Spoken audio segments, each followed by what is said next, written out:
alert, muendelee kusimamia watumishi wa mamlaka za serikali za mitaa ili watoe huduma bora ambazo zinakidhi mahitaji ya wananchi.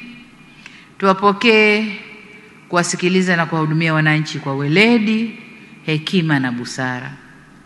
Lakini la pili, imarisheni mifumo ya kitaasisi na uwezo wa viongozi na watendaji wa mamlaka za serikali za mitaa kushughulikia kero na malalamiko ya wananchi kwa wakati.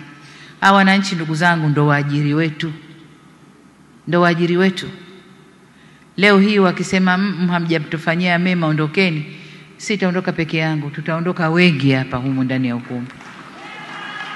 Sasa ili tubaki, twendeni tukawafanyieni kazi. Tukawafanyieni kazi, waridhike, waendelee kutuweka. Sawa ndugu zangu? Migogoro ya ardhi ndiyo donda sugu kwenye maeneo yetu. Na mingine tunaisababisha sisi viongozi. Sasa nendeni kasimamieni. Rekebisheni, toeni suluhisho katika migogoro ya ardhi.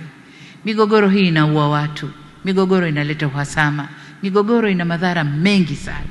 Sasa kwanza viongozi tusijiingize kwenye migogoro ya ardhi, lakini pili tukasimame kwenye haki, mwenye haki apate, aso haki ambiwe huna haki.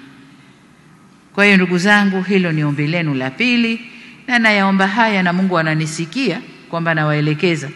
Sasa anayekwenda kukiuka yeye na Mungu, sio yeye na mimi. Mimi la mwisho ni mkeka. Adhabu ya Mungu anaijua yeye, mimi sijui. La tatu, hakikisheni kwa mipango mbalimbali inayoandaliwa inaendana kama nilivyosema na dira yetu ya maendeleo. La nne, ongezeni juhudi katika kubuni vyanzo vipya, na sisitiza tu, na kuimarisha makusanyo mapato katika vyanzo vilivyopo ili kuboresha huduma kwa wananchi. Kuweni na utaratibu mzuri wa ukusanyaji wa mapato ili kuepusha mivutano na wafanyabiashara.